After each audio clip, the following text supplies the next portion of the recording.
Today I'm going to be talking the new things about probably the most urgent and powerful knowledge that has been kept from humanity for thousands of years and is very, very important. This is esoteric truth.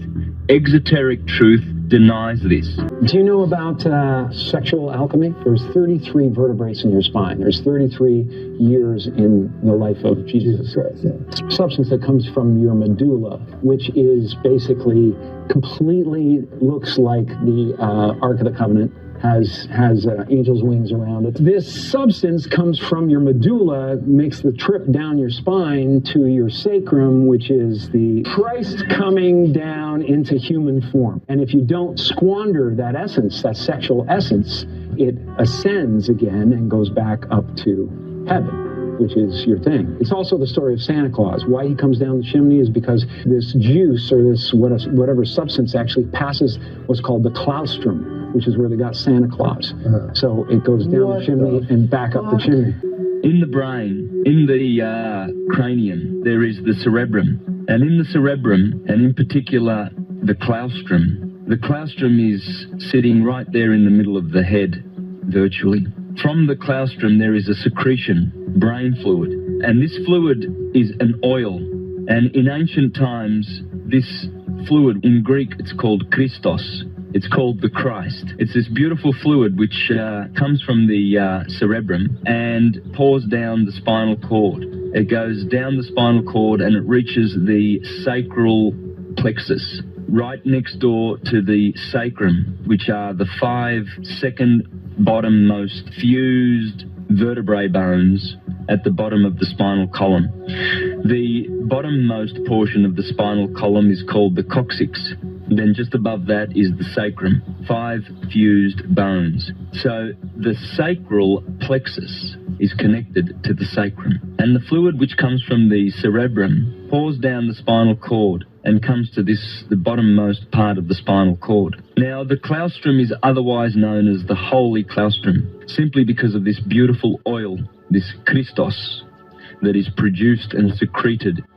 You see, the word secret comes from secretion, because this secretion is a secret. And the sacrum is the sacred part of the secret. As the secretion pours down the spinal cord and reaches the sacrum, this is the marvelous way in which our body has been designed. And the spinal cord is basically just an extension of the brain. It also does thinking.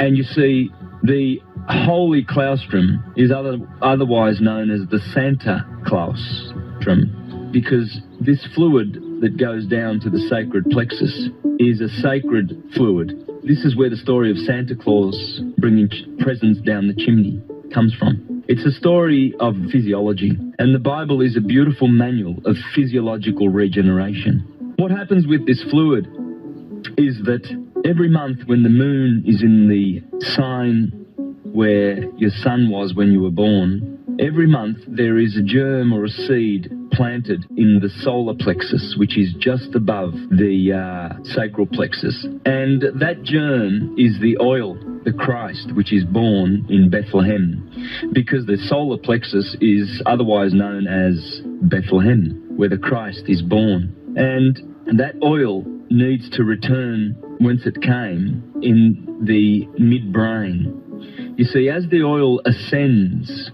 the spinal cord, the vibration of the oil of the Christ increases. And you see, first of all, the oil is differentiated in the pineal gland and the pituitary gland before it is sent down the spinal cord. And the pineal gland is the electric portion, and the pituitary gland is the magnetic portion. So the oil is differentiated and it is brought down the spinal cord via the Pingala and the Ida nerves. These are what is otherwise known as the Kundalini and the Kundabhatha. So it arrives at the sacral plexus and awaits for the germinating of the seed once a month, 12 times a year. And if we are able to transmute that seed and cause it to rise, as it rises in the spinal cord, it eventually reaches the medulla oblongata and the pons and the midbrain, and it crosses the vagus nerve, otherwise known as the pneumogastric nerve. It's a nerve which descends from the brain area, from the pineal and pituitary glands, respectively, and it feeds the lungs and the stomach. It's a network of nerves. And this network of nerves is called the tree of life.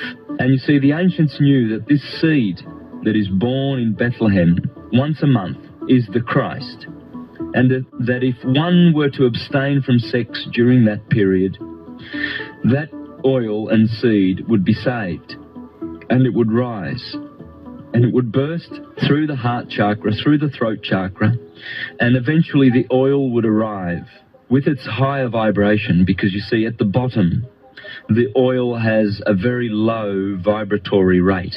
Whereas with proper practices, meditation, breathing, good eating, and good peaceful behavior, one is able to raise that Christ, that oil, so that it crosses the vagus nerve at the top of the spinal column, the 33 vertebrae of the spinal column. You see, because the Christ is crucified at 33 years of age. When the oil arrives at the very, very top, there awaiting is the optic thalamus, an egg-shaped organ in the middle of the head. When it crosses this pneumogastric nerve, this is called the crucifixion.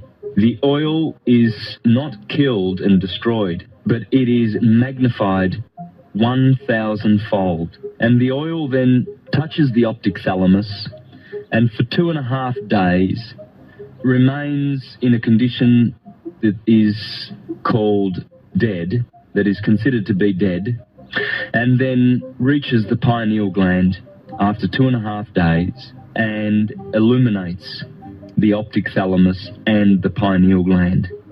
The optic thalamus was known as the light of the world by the Egyptians and the Greeks, because they knew their physiology and anatomy.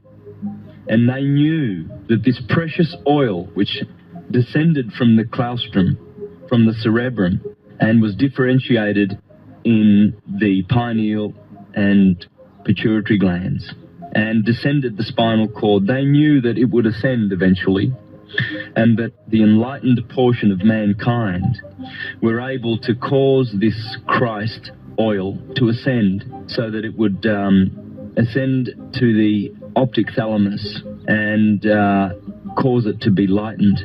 What in turn happens is that millions of brain cells that were dormant are now awakened.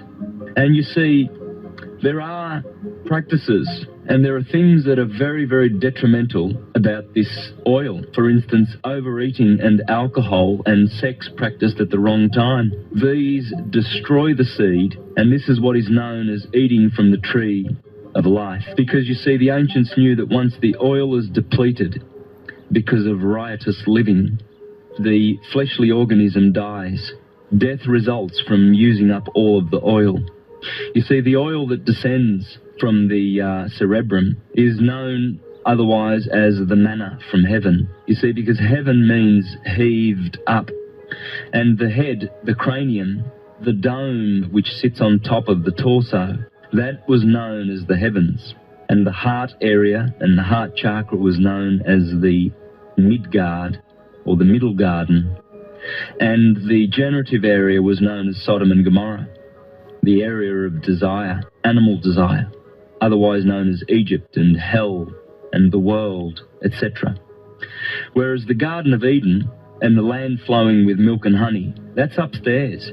In fact, the pineal gland produces the honey, a secretion known as honey, which has DMT in it, and the pituitary body secretes the milk. This is the milk and honey. And the land flowing with milk and honey is upstairs. This is a sacred secret simply because the secretion which comes from the sacral plexus is one of the most important things that we need to know for physiological regeneration. You see, by saving the seed, one can actually live longer. In fact, the ancients used to live for thousands of years by protecting and keeping this secret and guarding it. The Egyptians built ascension chambers, pyramids, for this very purpose. And they taught the science of respect.